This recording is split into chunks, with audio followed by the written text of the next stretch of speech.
Hello, Stephen Smith here from IHTT. Just want to talk about generic motion, why we might use it, and some kind of clever things you can do with it. So generic motion is our go-to operation when we want very, very specific behavior that we're not going to get with any of the out-of-the-box strategies. So in this case, I want to go over two options. One of them is I want to use a chamfer mill to sharpen this inside corner. We'll do that second. And first is I want to use an end brush to deburr this outside corner. I want to stay 45 degrees relative to that edge all the way along, including along this corner. So how do I have my thing set up? So I've got a brush here that is basically set up just as an end mill. So it's a 1/2 inch diameter end mill, exactly how you typically would. And that's what we're going to be using as a stand-in. We don't have a dedicated tool type for a brush. So if we go in and create an operation, we're going to use generic motion. The tool we're going to use is that 1/2 inch brush. Geometry, we can just set this under the workpiece here, and everything else should be okay. So go ahead and do this. I will focus on the strategy tab. Everything else is basically the same as any other NX operation. So let's go ahead and add a new sub operation. The motion type that we're going to be using in this case is going to focus on the follow curve/edge. It's what I tend to use the most, but certainly there are other options here available. So what I'm going to do is I'm going to select that curve. First thing we want to always do is make sure that we understand where we're starting from and going to. So my start point is here. My end point is here. I'm happy with that. My start tool axis looks like this. And what I'm going to do is just tilt that out at 45 degrees. And then I also want to do the same thing for my end tool axis. So go ahead and set that at 45. My motion type is going to be cut because I want to have a feed rate to it. And my start extension, let's go ahead and put it at a 1/2 inch. So that's just going to mean that we start a 1/2 inch before our start point.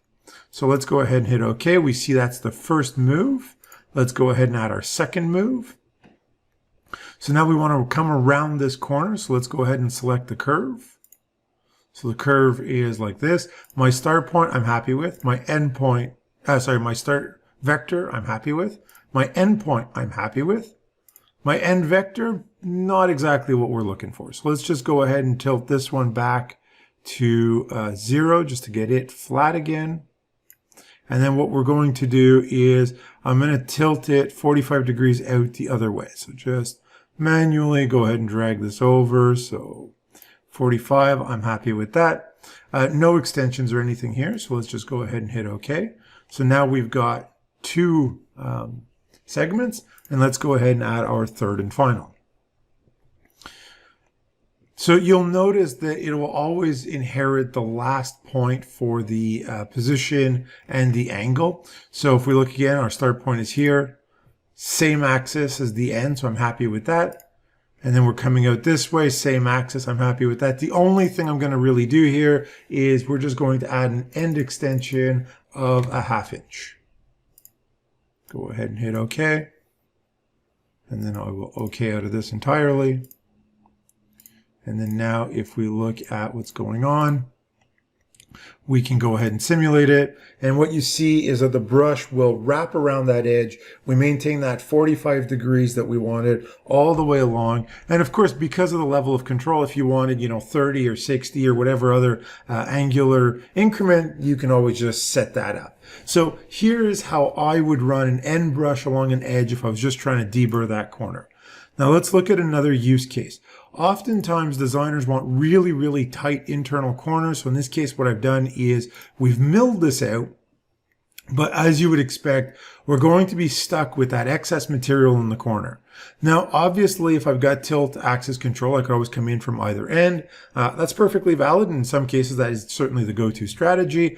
I want to just kind of a bit of a playful workaround here, but I want to clean this corner up with a chamfer mill. So what I've done is I've set up a chamfer mill at 60 degrees. And what we're going to do is just go ahead and create an operation. We're going to grab my chamfer mill. Everything else here we can leave the same. And I'm going to actually use the chamfer mill to machine out that corner. So let's go ahead and add the motion. Using the same move type, follow edge corner, perfectly happy with that. My curve that I wanted to follow is this inside here. I'm happy that my start point is there. That looks good to me. I have ahead of time just gone ahead and created a CSYS. That Z is the tool vector that I want to use. So what I'm going to do is I'm just going to select this, and my tool vector is going to be inferred, and I'm just going to select this. And that is the tool vector that I'm looking for, this one here. Now my endpoint down at the bottom of the workpiece, I'm happy with that. Once again, I do need to specify my tool vector. In this case, I'm not really trying to get creative. I actually just want to use the exact same as the top. So we're just going to select this. I'm happy with that. So there you go. I do want to make sure my move type is cut. And we're going to set a fairly long start and end extension to this. Let's go ahead and hit OK. I'll walk out of this operation. If we display the IPW, so this is sort of exactly the behavior that we would expect, right? We've got this material left over in the corner. And what we're going to do is we're going to come in with that chamfer mill, 60-degree chamfer mill, 45 degrees offset. And we're going to just use the end of the chamfer mill to machine that corner square. Is it the most practical thing in the world? No, probably not. But it does give you an idea of how powerful this command can be and what you can do with it. You do have to work out the trigonometry ahead of time. So in this case, I'd already created that coordinate system. And if we look at just analyze the IPW, you'll see that you can basically get, as good of a result as you need. So in this particular case, our error is right around 0.